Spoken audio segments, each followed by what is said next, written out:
ኢሳ መንገድ ነው፣ ኢሳ ሕይወት ነው፣ ኢሳ የጌቶች ጌታ ነው እልም ነበር። ማንም ቢሰማኝ አያገባኝም ነበር። ራሱ የግብፅ ፕሬዝዳንት ቢመጣ እንኳን ምንም አይመስለኝም ነበር። ዝም ማለት አልችልም።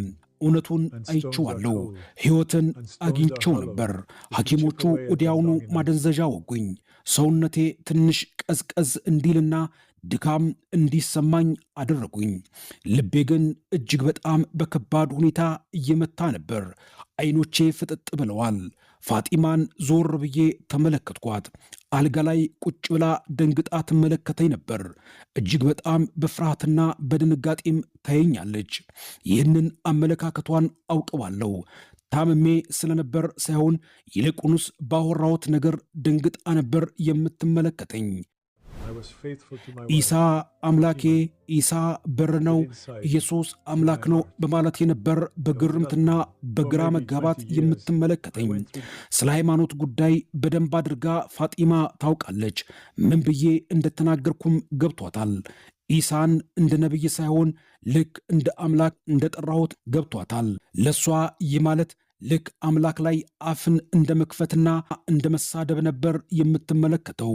ለእሷ ብቻ ሳይሆን ጠቅላላ እኔ በነበርኩበት አካባቢ ለነበሩ ሰዎች ይህ እንደ ስድብ ይቆጠር ነበር። ልክ እንደ ከባድ ኃጢአትም ይታያል። ወዲያውኑ የወጉኝ ማደንዘዣ እንቅልፍ እንዲወስደኝ አደረገኝ። ከዚያ በኋላ ከጥቂት ቆይታ በኋላ ነቃሁ። ዓለም ተቀይራ ነበር። የልጄ ልጅ አህመድ ልክ እንደ ሞኝ ያንን የቀረጸውን ቪዲዮ ለዓለም ሁሉ አጋራው። በጣም ደንግጦ ስለነበረ የሚያደርገውን ነገር እንኳን አህመድ አያውቅም። በፌስቡክ፣ በዩቲዩብ፣ በቲክቶክም ጭምር ነገሩን ገሃድ አወጣው፣ ለሌሎችም አጋራው። አያቴ ከኮማ ሲወጣ ያየው ራእይ ብሎ ከታች ጻፈበት። እኔም ከነቃው በኋላ በሚሊዮን የሚቆጠሩ ሰዎች ምስሉን እንዳገኙትና እንደተመለከትኩት አወቅኩኝ። በሚሊዮን የሚቆጠሩ ሕዝቦች ላይ በእጃቸው ላይ ይመለከቱኝም ነበር። ልጄም እየተንቀጠቀጠች በምስሉ ላይ የተጋራውን ቪዲዮ አሳየችኝ። ባባ ተመልከት አለች። ሰዎች ምን እያሉህ እንደሆነ ተመልከት እያለች ታሳየኛለች። ኮሜንቶቹን ተመለከትኩኝ። አዎ ኢንተርኔት እጅግ በጣም ክፉ የሆነ ስፍራ ነው። ሰዎች በእኔ ተናደው ነበር። አንዳንዶቹ ይህ ነገር አውቆ ሆን ብሎ ገንዘብ ለማግኘት እያደረገው ብለው ጽፈዋል። ሌሎች ደግሞ ይህ ውሸት ነው፣ ኮምፒውተር ያቀናበረው ነው ብለው ተናገሩብኝ። ሌሎች ደግሞ ምናልባትም አያት የሌላቸው አባት የሌላቸው ይመስል እጅግ በጣም የሚያጸየፍ ስድብ ተሳደቡ። ሌሎች ደግሞ ከሕክምናው የተነሳ አውቆ ሆን ብሎ ባህሉንና ሀገሩን ለማሰደብ ነው ብለው ጻፉብኝ። ኮሜንቶቻቸውን ካየሁ በኋላ ግን ምንም ውስጤ አልታወከም ነበር። አዎ ያስደነግጥ ነበር። በእርግጥም ከዚህ በፊት እነዚህ ሕዝቦችና ማኅበረሰቡ እንዲቀበሉኝ ነበር የምኖረው። የሕዝቡ ምሰሶና ሰው እንዳያከብረኝ ነበር የምኖረው። አሁን ግን ያንን ሁሉ ክብሬን በአንድ ቅጽበት በተራ ቪዲዮ በሚመስል አጣሁት። ሰዎች ይሳለቁብኛል። ሰዎች ሳያውቁኝ ማንነቴን፣ ምንነቴን ሳይለዩም እጅግ በጣም ይጠሉኝ ነበር። እኔ ግን ምንም አልመሰለኝም፣ ደንታም አልሰጠኝም። ያየሁትን አይቻለሁ፣ ምንም አይመስለኝም። ይህ ነገር በሙሉ አንድ ታሪክን አስታወሰኝ። መጽሐፍ ላይ አንድ ታሪክ ተጽፏል። አንድ አይነ ስውር ሰው ነበር። ታዲያ ይህ ሰው ከተፈወሰ በኋላ ሃይማኖታዊ የአይሁድ ካህናት ወደዚህ ሰው መጥተው ማን ነው የፈወሰ ብለው ጠየቁት። ታዲያ ይህ የመለሰላቸው አጭርና ግልጽ ምላሽ ነበር።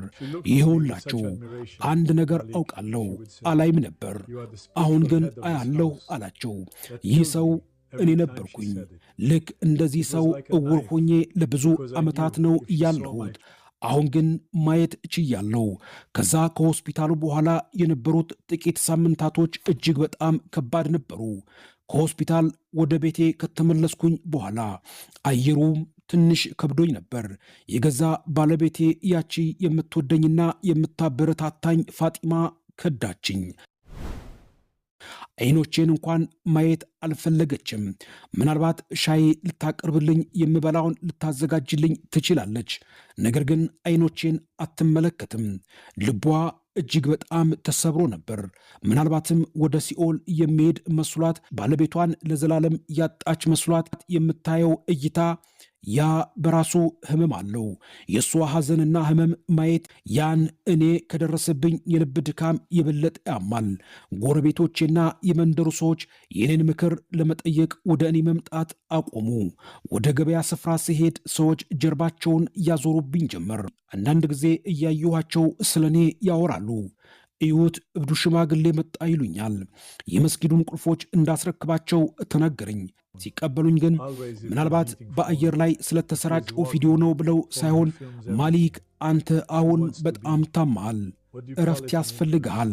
በእንደዚህ አይነት ምክንያት ነበር የተቀበሉኝ። ነገር ግን እውነታው እጅግ በጣም ግልጽ ነው። ቁልፉንም ሰጠኋቸው። ለ40 ዓመታት ተሸክሜው የነበረውን ቁልፍ አስረከብኩኝ። ነገር ግን ካስረከብኩኝ በኋላ በሐዘን ፋንታ ደስታ ተሰማኝ። ታዲያ የተረከበኝም ሰው ቁጭ አድርጎ ያወራኝ ነበር። ወደ ኋላ ሊመልሰኝ ፈልጎም ያወራኛል። ማሊክ ስለታመምክና ትንሽ ጭንቅላት ላይ ችግር ስላለ ነው ያንን የተናገርከው። ያወራሃቸውን ነገሮች በሙሉ የተመለከትከው በህልምህ ነው እንጂ በእውን አይደለም። መመለስ አለብህ። ለአንድ ተልካሻና የውሸት ነገር ብለህ ሕይወትህን፣ ሃይማኖትህን እንዳታጣ ብሎ መከረኝ። እኔም ቁልፉን ሰጠሁት። ብዙ ዓመታት ትከሻ ለትከሻ ሆነን አብረን ጸልየን ሶላትን አድርገን ነበር። ዑመር ይህ ህልም ቢሆን ኖሮ ለምንድነው የተቀየርኩኝ ያክል የሚሰማኝ? ይህን ስናገረው ግራ ገባውና ምን ማለት ነው ብሎ ጠየቀኝ። እኔ መለስኩለት፣ ሕይወቴ በሙሉ ሊበለሻሽ ትንሽ ነው የቀረው። ያ ሁሉ ክብርና ያ ሁሉ ዝና፣ ያ ሁሉ ሰው የመጣ ምክር ይጠይቀኝ ነበር። አሁን የለም። ነገር ግን ከየትኛውም ጊዜ በላይ ውስጤ ሰላም አለ አልኩት። እንዴት ያ ሁሉ ነገር ያለ ምክንያት ይሆናል? ከዚህ በኋላ ድጋሜ በድፍረት አንድ ጥቅስ ነገርኩት። ሰው በልቡ አምኖ ይጸድቃል፣ በአፉ መስክሮም ይድናል ብዬ ነገርኩት። ምን እንደሆነ ሳይገባኝ ነው እንደ ፏፏቴ ነው እየተናገርኩ የነበረው። አየህ ዑመር፣ ነገሩን ፏፏቴውም መልሼ ወደ ላይ ወጥቼ ማፍሰስ አልችልም። ይህንን ሲሰማ ልቡ እንደተሰበረ ከእይታው ያስታውቅ ነበር። እያዘነም ሄደ። ተመልሶም አልመጣም። ባለቤቴ ምንም ያክል እንኳን ብታዝንብኝ ከቀድሞ የበለጠ እወዳት ነበር። ከዚህ ቀደም ከራሴ በላይ ነበር የምወዳት። አሁን ግን በሙሉ ልቤ እወዳት አለው። ድሮ የነበረኝ መራራነትና ቁጣ ሙሉ በሙሉ ጠፋ። ያን ቪዲዮ ያጋራው የልጅ ልጄ መጽሐፍ ቅዱስን ቁጭ ብዬ ሳነብ ሲመለከተኝ ይገረም ነበር። ጥያቄዎችንም ይጠይቃል። አሁን ላይ ድሮ በማህበረሰብ ዘንድ የነበረኝ ክብርና ዝና የለም። ማንም ሰው እንደ ድሮ ምክርም ፍለጋ ወደ እኔ አይመጣም። አሁን ብርሃን አይቻለሁ። ወደ ጨለማ አልመለስም። አሁን ላይ ልክ እንደነበርኩ በጭንብል ውስጥ ከሆናችሁና ሰዎች የልባችሁን የማያውቁ ከሆነ እናንተን በማስመሰልና በጨለማ ውስጥ መኖር ከሰለቻችሁ የማትገቡበትን ደጅ ቁልፍ ይዛችሁ ከረማችሁ። አንድ ነገር ለእናንተ ልነግራችሁ እፈልጋለሁ። እሱ ኢየሱስ እውነት ነው። ዝም ብሎ ታሪክ አይደለም። ለአፋችን የምንለው ከታሪክ ስለሰማነው የምናወራውም ጉዳይ አይደለም። እሱ ያለ የሚኖር ሕያው አምላክ ነው።